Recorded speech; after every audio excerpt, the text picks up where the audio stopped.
뇌진탕 후 관리 안내. 뇌진탕이란 무엇입니까? 뇌진탕이란 머리에 가해지는 충격에 의해 뇌가 움직이거나 비틀리고 때로는 두개골 내부에 부딪힘으로써 발생하는 뇌 손상을 말합니다.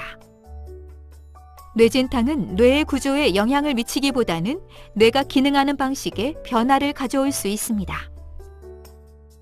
이 때문에 전사나 단층 촬영 또는 자기공명 영상 등으로 뇌진탕을 진단하지 않고 머리에 관련된 병력이나 충격, 상해의 여부, 그리고 그에 따른 증상들을 종합적으로 고려해서 뇌진탕이라고 진단합니다.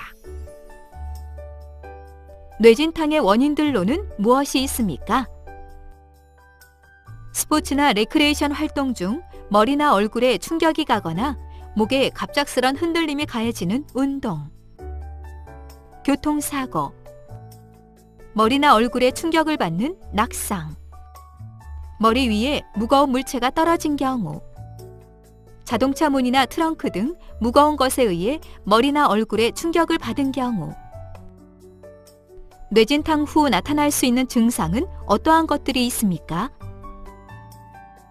뇌진탕이 발생하는 당시 정신을 잃을 수도 있고 때로는 다치기 전후 몇 분에서 몇 시간 정도 있었던 일을 전혀 기억하지 못하기도 합니다.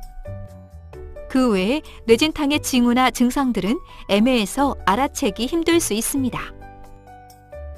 충격으로부터 몇 시간, 드물게는 며칠이 지난 후 시작될 수도 있는 뇌진탕 증상들은 다음과 같습니다. 두통, 어지러움, 메스꺼움, 구토, 균형감각 떨어짐, 성격 변화, 감정 변화, 진압력 상실, 상황의 부적절한 행동, 집중력이 감소, 눈의 초점이 잘 맞지 않음, 생각을 하거나 질문에 대답하는 시간이 오래 걸림, 심한 피로, 수면 장애, 귀에서 소리가 남, 빛 또는 소리에 민감해짐, 어린아이일 경우 놀이하는 것이 달라짐, 대소변 가리기 같이 이미 배운 기술을 잊습니다. 울음소리가 평소와 달라지고 때로 매우 날카로워지기도 합니다. 음식이나 수유를 거부합니다. 괜찮다고 진단받은 후 증세가 악화된다면 머리를 다친 후에 처음에는 대수롭지 않아 보이지만 이후에 심각한 문제가 발생할 수 있습니다. 만약 다음 증상 중 어느 하나라도 나타난다면 반드시 응급실을 방문해야 합니다. 시간과 장소, 상황이나 환경을 파악하지 못함, 팔다리의 힘이 빠짐, 잘 걷지 못함, 말을 잘 하지 못하거나 말하는 속도가 느려짐 또는 발음이 불분명해짐, 아침에 잠에서 깨어나지 못함, 잘 쉬고 잠도 충분히 자는데도 불구하고 부쩍 졸림, 제어할 수 없이 계속 구토를 함, 경련을 일으킴, 코나 귀에서 피 또는 맑은 액체가 흘러나옴. 뇌진탕 후 집에서 어떠한 점을 주의해야 하나요? 뇌진탕 후 초기 하루 또는 이틀 정도는 안정을 취하면서 쉬는 것이 좋습니다. 뇌진탕 후 초기 이틀 동안은 드물긴 하지만 병원을 다시 방문해야 하는 응급한 문제가 생길 수 있습니다. 따라서 이런 경우에 적절하게 대처할 수 있기 위해서는 혼자 집에 머무는 것보다 성인인 가족이나 친구 등과 함께 있어야 합니다. 보호자는 환자의 호흡에 문제가 없는지, 구토를 하지 않는지, 의식 수준에 변화가 없는지 확인해야 합니다. 가족과 친구들에게 당신이 뇌진탕 손상을 입었다고 이야기하고 반드시 도움을 요청하시길 바랍니다.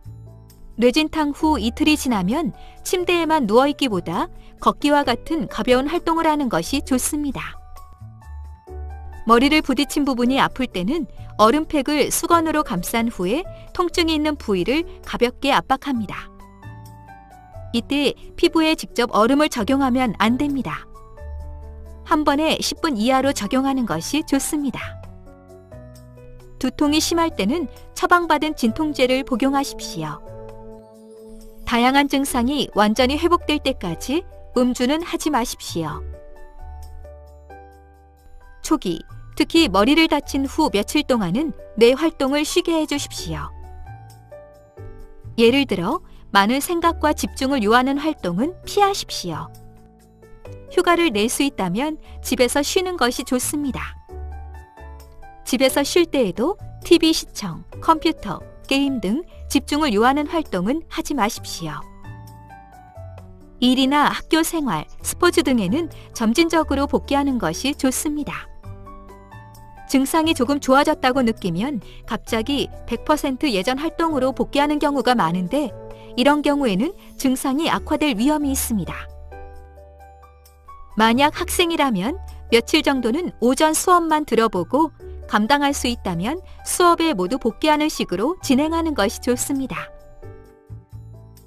특히 뇌진탕 이후에 2주 이내에 축구나 농구와 같은 격렬한 스포츠 활동을 다시 시작하면 두 번째 뇌진탕이 발생할 위험이 높습니다. 뇌진탕 이후 스포츠 활동의 복귀 여부는 좀 더 세부적인 의료진의 지시를 따라야 합니다. 지금까지 뇌진탕 후 관리 안내에 대해 설명드렸습니다. 감사합니다.